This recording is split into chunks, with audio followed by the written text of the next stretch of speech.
everyone, and welcome back to Movin' Right Along, a Muppet movie podcast brought to you by toughpigs.com. It's the podcast where we watch The Muppets Take Manhattan 2 minutes at a time and talk about it a lot. I'm your host, Anthony Strand. And I'm your other host, Ryan Rowe. And joining us today, we have a return guest. Always a delight to have him around. Guest, tell our listeners who you are. Hi, everybody. I'm Matt Wilkie from toughpigs.com. Happy to be back, guys. Always a thrill to have you. Thanks for being back. So today, Matt is joining us to talk about minutes 43 and 44 of The Muppets Take Manhattan. In these minutes, Kermit and Liza Minnelli both go to Sardi's restaurant. So we start out with Kermit walking in wearing his giant coat, which we saw Kermit's giant coat briefly last time. But here we really get to revel in it. He walks in, he's strutting in. He's like so proud of himself. Yeah, he's says, doing the you were just sort of imitating his walk, which is very funny. Like it's just a stride. He's walking with a very confident stride. Glides in. Well, it's a very confident stride. Like he seems like this character, whereas like I feel like the Bafo Lenny, Sacco Lenny character did not seem to inspire confidence in him. For the most part, like no, you could kind of feel the flop sweat. Yeah, maybe he learned from that experience. Maybe he kind of read up on, I don't know, improv or developing characters or something like that. Yeah, that seems likely, and it's funny because he really does embody both of those characters. So he's playing to what those characters would do. Like Lenny comes in and he's like doing it really fast and quick. Or excuse me, no, he's not Lenny. He's talking to Lenny, but he's doing it like fast and quick. He's getting that elevator pitch out. It's like 30 seconds in, out, he's done. But this character has to be around people the whole time. So he's really embodying it. He's walking around. I love, there's like this moment where like his voice cracks a little bit when he's like, "Can I take your coat?" And he goes, "No." And like you can hear the like that's really Kermit in there. And then like the way right after that, right before he lets the rats out, when he leans back and he's looking around, and then he gets like really nervous and he's looking around like really quickly, looking around. And then he goes under and he lets the rats out. And it's just like that moment of like, you can tell it's a puppet still. And that's what's wild about. That's why we love Muppets, is because they can take those moments and you're like, that's not Kermit anymore. He's playing a character, but now it's Kermit again. And we can tell just by the way he moves. Yeah, right. You're right. You're absolutely right. Jim Henson is like investing his, like Jim Henson is doing a performance as Kermit and Kermit is doing a performance as this other guy. And Jim keeps them two distinct things, which is kind of incredible. Yeah, and he can shift back and forth like that. So before Kermit lets the rats out, the maitre d' has to take his coat, like Matt mentioned, and Kermit first squeaks out that no, and then corrects it to, "That is no, thank you very much indeed." No, thank you very much indeed. There it is. Which, like, to me, he sounds. Do you both know the Monty Python sketch "Upper Class Twit of the Year"? Yes. Yeah. That's what he sounds like to me here. Like he's doing this like Graham Chapman fancy pants voice. Or something, I guess so. You know? Yeah. And it's really funny. I love it. Yeah, it works. But of course, Kermit doesn't want to keep his coat for fashion reasons. He wants to let the rats out. So he, like Matt mentioned, he ducks under the table to let the rats out from under his coat, which is, you're right, Matt. It's such a great, smooth bit of puppetry. The way that Kermit looks around and then does it. It's gorgeous. It's a big coat, but wow, he really fit all 5 of those rats in that coat, huh? Well, and we'll see all 5 of those rats and a pretty large painting. Like, oh, right. Yeah. That's true too. Yeah. Yeah. He has the painting under his coat as well. The picture is in there. Yeah. Yeah. I will note it's a lot. In the March 7th, 1983 draft of the screenplay, he had the rats inside a briefcase. They were not in his coat, but I assume that it would be, from a puppetry standpoint, probably more challenging to get 5 rats to come like bounding out of a briefcase than to just have them kind of slip out from under the coat. Right. Also, I don't think it's as funny of a visual. Like Kermit with this giant coat on is great. Yes. Whereas Kermit carrying a briefcase would just look like Kermit, you know? Yeah, I mean, I think he would probably still be wearing the same costume. But, well, and yeah, in that case, it's like if he's wearing a coat, why not have the rats come out of the coat? So, yeah. Right. Yeah. Yeah. So then Kermit lets all the rats out. Chester sneezes immediately, which I was thinking about this. I didn't think about it until now. This is the third time we've seen Chester sneeze, and we'll see him sneeze again. They really want that to be a thing.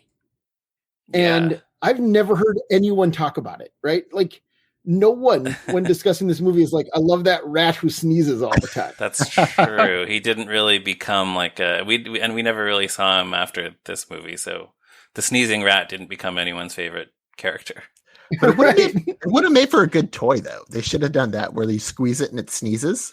Oh, yeah. Yeah, I'd buy it. They still could. I'd buy it right now, you know?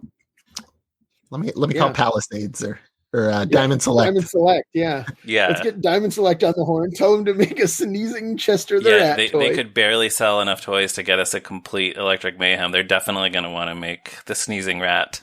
They should do every rat that's ever been in a Muppet production one at a time, and that's the whole line. One at a time. It's Chester, then it's Bubba, then it's Buzz the Wharf Rat. Yeah, the whole gang. One at a Mr. and Mrs. Plagueman from Muppet Treasure Island would be sold separately also. I would love, I don't know. I collect action figures, and the big thing right now is the build a figure, where like you buy a couple. So do you think for this one, it would be you buy the rats and each part comes with a piece of the coat and you have to build Kermit's coat?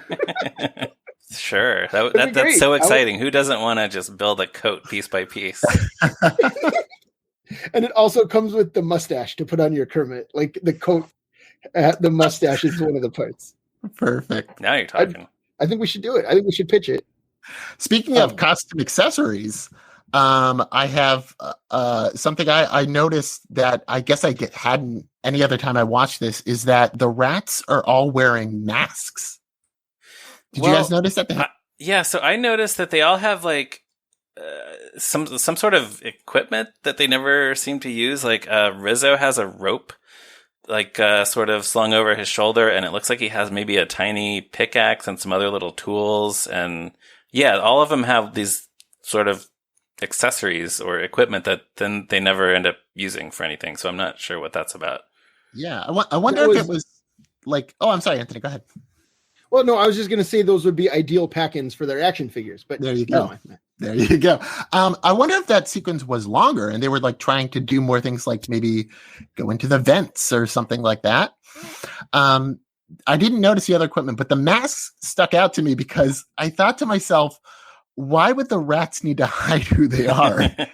They're just rats. Right? It's not like they're going to get a police lineup later of them and they had to be in disguise. Yeah, so they don't get... Yeah, I'm looking at it now.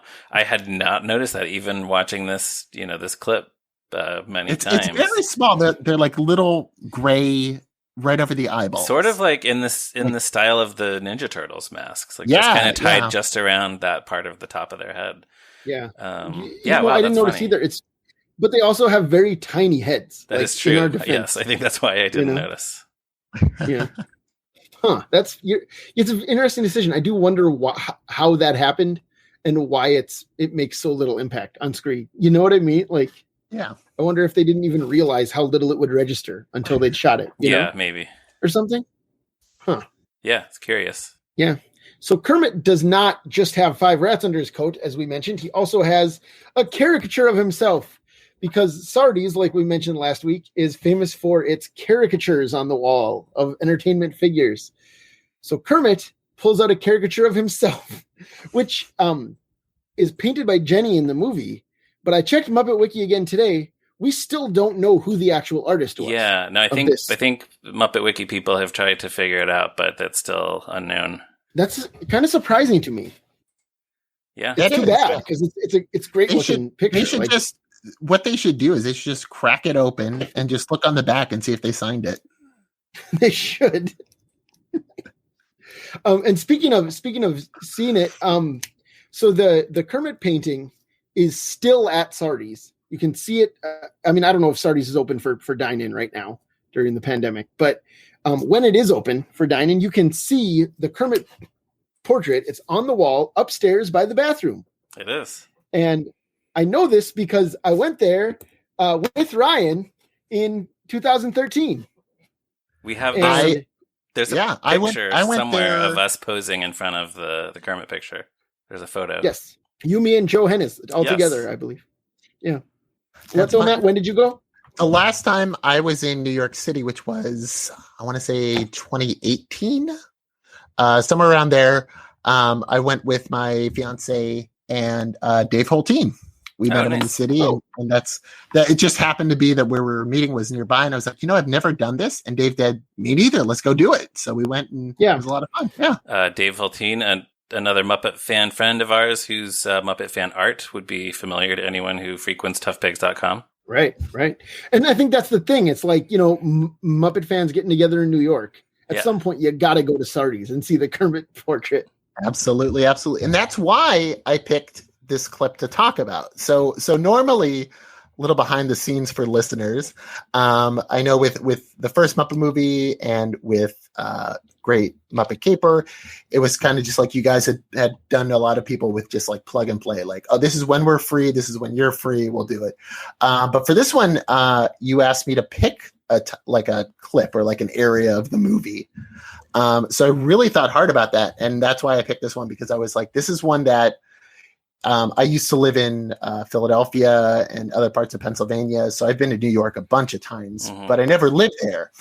And even when I live on the West Coast now and I visit New York City, it's still like I still, every time I go, I feel like a tourist because I've never lived in there. Right. And I thought this would be a really fun place to talk about, like, when Muppet fans are tourists, this is like one of those Mecca-like sites, because it's something from a movie that our heroes worked on and is still around and is still in the place where the movie was. It's not in the same place. They moved it next to the bathrooms.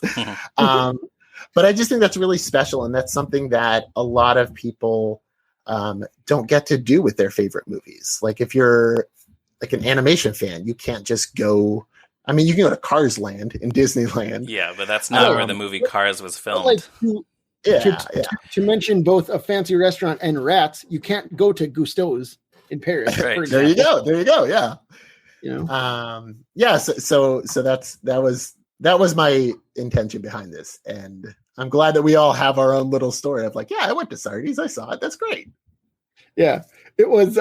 My main memory of going to Sardi's, though, is that my wife ordered beef tartare, and it was an entire pound of beef tartare, and she did not eat it for lunch. And the waiter specifically called her out on it. He was just like, "You didn't like it? It wasn't good." And she was just like, "No, I'm just not that hungry." Did she have some of it? Yeah, she ate probably a quarter of it, like, a regular human-sized portion of meat. A human size, yeah. So, yeah, what's the big deal, waiter? Yeah. I honestly could not tell you what I ordered or if it was good. I don't. It was some sort of sandwich, I imagine. That seems likely at lunchtime. Yes. Yeah. We just went to see the picture. We didn't even eat there. We just went in and we said, "Hey, can we see the Kermit?" And they were like, "Yeah, go up the stairs." That's fun. See, we could have done that. We ate there though. It was fun, and it was lunch on a weekday, and it was pretty empty. Yeah, there were no Broadway stars, no glamorous people dining at Sardi's that afternoon. Right. Oh well. Oh well. But anyways, so Kermit does put up his painting. He takes down Liza Minnelli's portrait, and we see Liza Minnelli, we will see Liza Minnelli in a few minutes. But Ryan, you did some detective work into trying to figure out whose portraits were on either side of hers. Yeah. Were you successful? Well, I tried. Yeah, so I have wondered in the past, who are these other guys? So there's one picture to the left of the Liza Minnelli drawing and one to the right of it. I have wondered who these guys are, but I've never actually really done any research or tried to find out. So I was trying to figure it out. I asked on social media if anyone had any ideas. Nothing. I don't have I'm not 100% certain about any of the answers, but it seems relatively likely, pretty likely, that the guy on the left, the consensus was that he's probably Warren Caro. He was an executive of the Schubert Theatrical Organization and an executive director of the Theater Guild. So, and if you look at pictures of him, he kind of looks like that drawing. Although, if you look at some of the caricatures that are up at Sardi's, a lot of them don't really look that much like the person that they're supposed to. So I guess this is within realistic expectations of looking like this guy Warren Caro. And then the guy on the right, I'm more confident in saying that this guy is likely to be the actor Bob Dishy.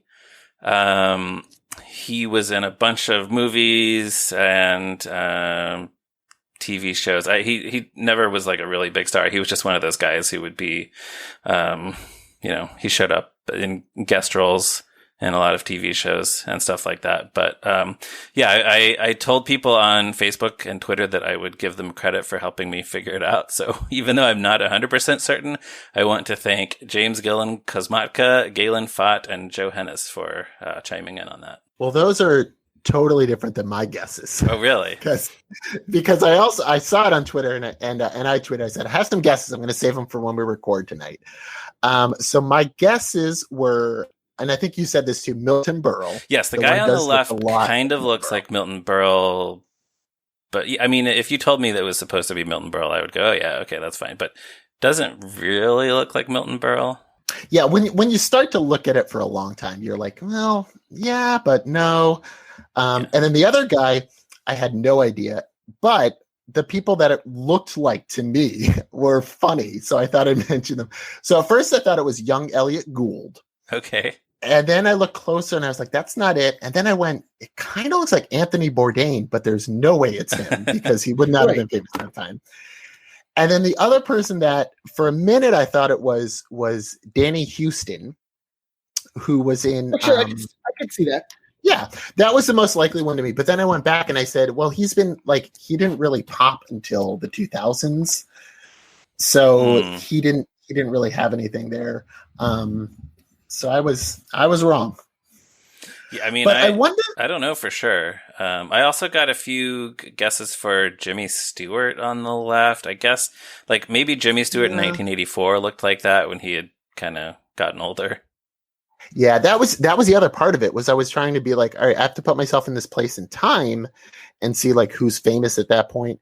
But then like this is spoiler alert for a couple of seconds from now when we talk about it. But in that one table next to them where the rats start out, there was a man named Milton Seaman.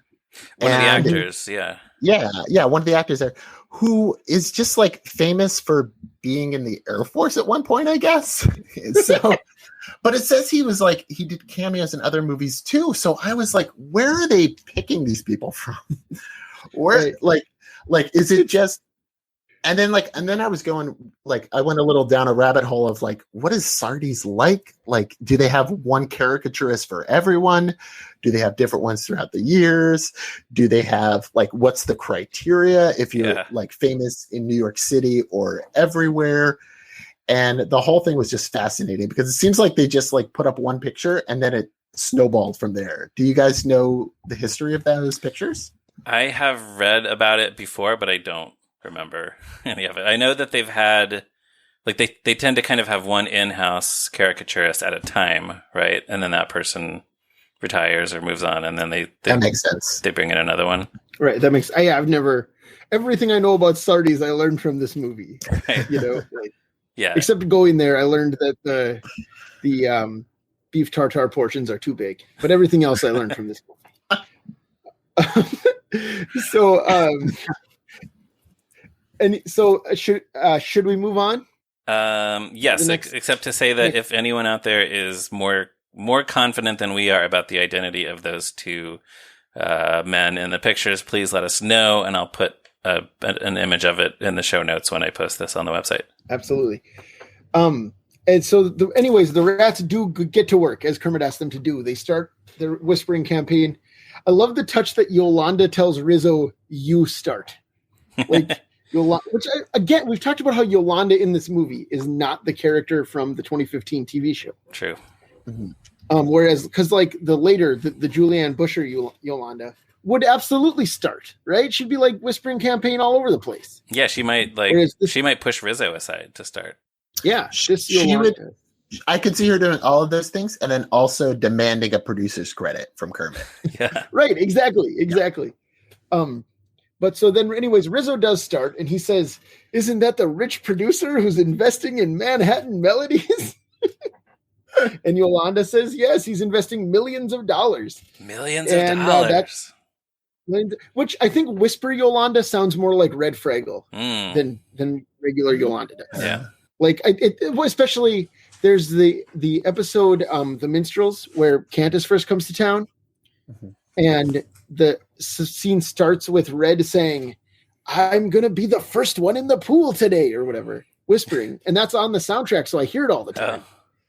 So I think that's why, because I'm used to hearing Red Fraggle whisper. Yeah, sure. But anyway, so the rats are sins, and it works. It works so well. People start saying, "Oh, Manhattan Melodies, what's that?" And at this specific table, a bald man says, "Manhattan Melodies, what's that?" This fellow is named Wade Barnes, and Matt, you mentioned what was his name? Oh, I don't know. It was seconds ago, and Milton Seaman. There we go. Milton Seaman, who was famous for being in the Air Force, not to be confused with Gerald Airman, who was famous for being in the Navy. Good. But this guy, thank you. This guy sitting at the same table is named Wade Barnes, and he too just had this like weird, fascinating career in radio and theater. Yeah. So I would recommend reading his Muppet Wiki page because like I don't even know how to sum it up. He's just like another guy who was around. Yeah, I looked at his IMDb bio. He was a composer, author, pianist, and songwriter. He was a radio announcer in Cleveland, a consultant to the Ringling Brothers Circus. He composed film scores for the National Science Foundation, including an exhibit at the 1964 World's Fair, which is very cool because I love the 1964 World's Fair. And he also has a few other movie credits, including The Purple Rose of Cairo and a Rodney Dangerfield movie called Easy Money. So that's all right around the same time. Yeah, those are Easy within. Money's like 83, right? Purple Rose of Cairo is 85. Easy Money is 83. Yeah. So that was just, it's funny because I was thinking he looked familiar, but he must just look familiar because I've seen this so many times. I think so. Yeah. But what a career. Yeah, it's wild. Like, he looked familiar to me, but because I was remembering things wrong, because what he looked like to me, speaking about Monty Python again, was Mr. Creosote from The Meaning of Life. Sure. The big guy who just eats everything and then explodes. Yeah. And I think it's just because like it was around the same time and he was a fat guy that was like in my memory somewhere. Yeah, right. And it's in a fancy restaurant. Yeah. But like he's like Mr. Creosote has hair and this guy doesn't. So like it was a whole memory mishap on my part. Sure. Yeah. I can see it. So anyways, I'm glad that this doesn't end with Wade Barnes exploding all over the dining room. I would hate that. Yeah. I would hate that. Poor Milton Seaman would be covered in Wade. Yes. The other person that we should mention is the woman with short gray hair who says, "A producer, dear. That's a big producer over there."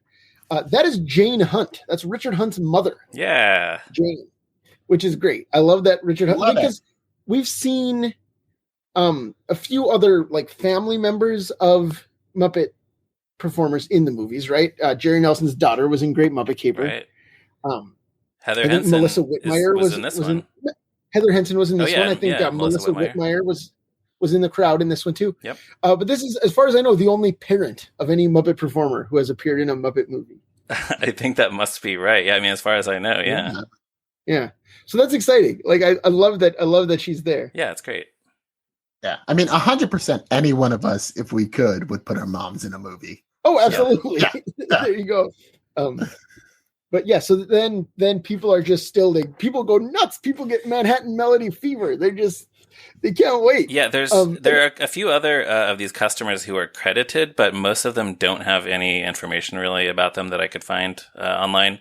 Except there's one named Harriet Rawlings, who was also in a movie the same year called Zombie Island Massacre, in which she played a character named Ethel. So I'm very curious now About Zombie Island Massacre from 1984. That's a strange name for a movie. Yeah, I mean, it sounds like a B movie from the 60s. It does. Totally does. So, but then we get this great shot of Kermit, like framed by people excitedly whispering about Manhattan Melodies while he just kind of sits there and soaks it in. Mm-hmm. There's some this scene especially, there's some really good framing of those shots. Yeah, for sure. Like that one especially stood out to me. That one's really good. And then I'm sure you have this on your notes, but we'll talk about it when Liza comes in. She has a really good frame too. Yeah. So speaking of which, we can move on. At this point, while everyone's going crazy. Oh, I also wanted to mention how interesting it is that they're using Kermit's name here. We commented in the previous scene where he did the Bafo Sacco bit that he never identified himself by name in that scene as that character. But here it's like he wants everyone to know that his name is Kermit the Frog. Which it seems counterintuitive to me because he's pretending to be this like rich investor character who doesn't actually exist, and yet Kermit the Frog is the writer and star of Manhattan Melodies. So if these people tell their friends and then somebody ends up investing in the show and they notice that it's the same name, I don't know. It just seems like he might get in trouble for that. Kermit doesn't know anything about how the business works. No, like, I think he's not. Established that. I think he's really bad at this, actually. Yeah, he is. Yeah, that's why it doesn't work. And then if he's using his real name again, why the disguises? This is right. That's what I'm saying. Yeah, why pretend to be somebody and then use his real name? Yeah, well, he wants to seem like he's already a big shot, so that people will be like, "Oh, the new hit from Kermit the Frog, producer, actor, writer, Kermit the Frog." Right, but then if they invest and then they, you know, the show has a rehearsal, they're going to say, "Wait a minute, this is just some little frog. He doesn't even have a mustache." Would they then think that his dad is also Kermit, like he's Kermit Jr.? Because then it's just nepotism, and it's like, well, why would we invest in this show when it's the Ronnie situation, but with Kermit? Yeah, that's right. Yeah, although that could then be how he kind of would talk his way out of it. He'd be like, "Oh yeah, my name is also Kermit the Frog. My dad is Kermit the Frog Senior. I'm Kermit the Frog Junior." Yeah, he's like Mr. the Frog is my dad. Yeah. Please call me Kermit. Yes. And speaking of, well, no, like that transition doesn't work. Pretend I didn't say it. Speaking of nepotism, Judy Garland's daughter, Liza Minnelli, comes walking in. So Liza Minnelli herself, who we mentioned, Kermit takes her portrait off the wall, comes walking in along with her date, played by David Lazer, the producer of The Muppet Show, who we've mentioned. Wow. Oh, I missed that. Wow. Oh yeah, that's old Rizal Evad Gibb himself. Yeah, what a very brief cameo. Amazing. I love that it's him, because like on the Muppet Show, he was like the liaison. He would show the celebrities around. He would tell them like, this is how our sets work. This is how the puppeteers do their job. And so I love that he's showing a celebrity around. He's like escorting Liza in. I thought that was really cool. Yeah. That's a really good point. This is your fork. Awesome. This is where you pull your chair out. Mm-hmm. Mm-hmm. Yeah. She's never been there. Right. But clearly she has, because on her way in, it seems to me that she believes she's pausing in front of her caricature for effect. And I think she thinks that all the buzz is about her, because she she smiles at everyone and just kind of goes, "Oh, hello." Yeah. Right. And that's why I love the framing there, because she stands like her head is covering exactly where Kermit's is. And then she like, when she turns around, that's when you see Kermit's again. So it's like, yeah, she thinks that she's going to turn around and see her own face. Yeah. That was really well done. Yeah. And speaking of which, we should backtrack a second, because as we normally do with guests, we should do, Ryan, who is Liza Minnelli? Who is Liza Minnelli? Ryan, who's Liza Minnelli? Who is Liza Minnelli? People are asking, who is Liza Minnelli? Everyone's asking her all around the club. She's an actor, a singer, and a dancer who won an Oscar for the movie musical version of Cabaret. Yes, she did not win an Oscar for the movie Arthur, but she should have, because it rules and she's great in it. She was. I have never seen the Arthurs all the way through, but she's in both of them. I kind of don't know if it's too late. Maybe yeah. I don't know. I loved it in high school. But she was on the Muppet Show also. She was. She's a guest star in season 4. You can watch her episode on Disney Plus. It's the murder mystery episode, which is very different and fun to watch.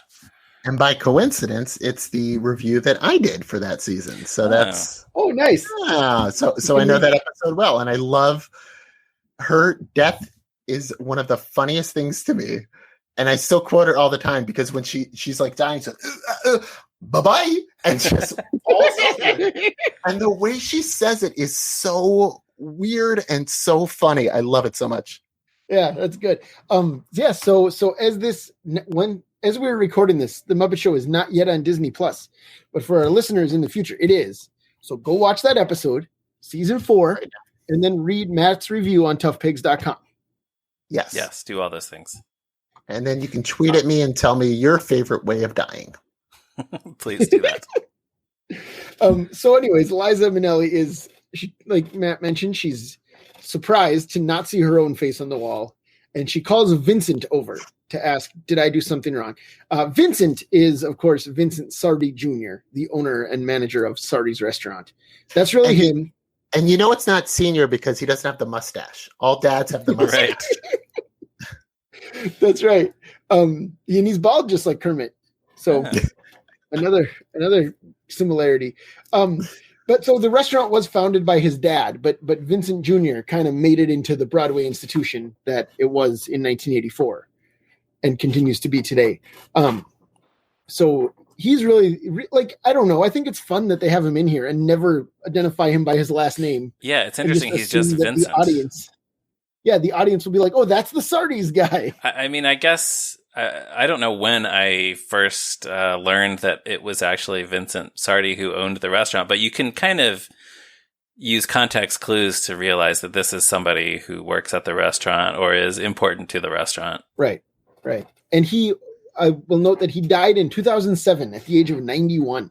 Wow. So he lived quite a long life. Yeah. Is there a Vincent Sardi III now taking over the restaurant? Good question. I don't know who's in charge of Sardi's right now. I mean, we may have talked about it last week. Nobody knows. We may have. We should look it up. When we should go back in time and then we will know if we have talked about it last week. Yes. Anyways, the next thing that happens is Yolanda smells some food and says, gee, that food smells good up there. Rizzo agrees. He says, I'm starving. And then they head up to the tables and people. Yeah, Rizzo, that's all he does, bro. He has attitude. He chomps down any food in sight. He just loves wearing his hat backwards. That's all he's about. Backwards. So then they head up to the tables and people start to freak out. And that's where we end. People just starting to freak out. So that brings us down to the end. Any other thoughts about these 2 minutes before we close? Matt, I'll start with you. Come back to me. I had something a second ago, so let me think about it. All right, Ryan, any other thoughts? Well, I did want to mention that Liza Minnelli is the first of just a few Muppet Show guest stars in this movie. You and I were talking about that off mic the other day. Well, there are 3 in this one. Only 3, yeah. But it seems kind of surprising that it took this long to get to one of them. But she is the first one to appear in the movie. Right, but there were only 2 in Great Muppet Caper, right? John Cleese and I guess that's right. I guess the one with the one that's loaded with Muppet Show guest stars is the Muppet Movie. So, but the Muppet Movie has like 8 or something, right? Right. Yeah, we were counting them off. We counted them at the time. Go back and listen to our season on the Muppet Movie. Go back, listen to the whole season. The only way you'll ever know. By the time this episode comes out, I think I'll have an article up on Tough Pigs about people like in preparation for the Muppet Show on Disney Plus, an episode of people who are now available on Disney Plus that worked with Muppets that you can see. Yeah. Great. Everyone read that too. We'll link to that in the show notes. And maybe I can explain it better when I actually write it. And then another thing in the March 7th, 1983 draft, the picture is not specified to be a picture of Liza Minnelli. The stage directions say it's a picture of Dustin Hoffman, although it notes that it could be a star of equal stature. So presumably they at one point thought they were going to get Dustin Hoffman to play this part that Liza Minnelli does.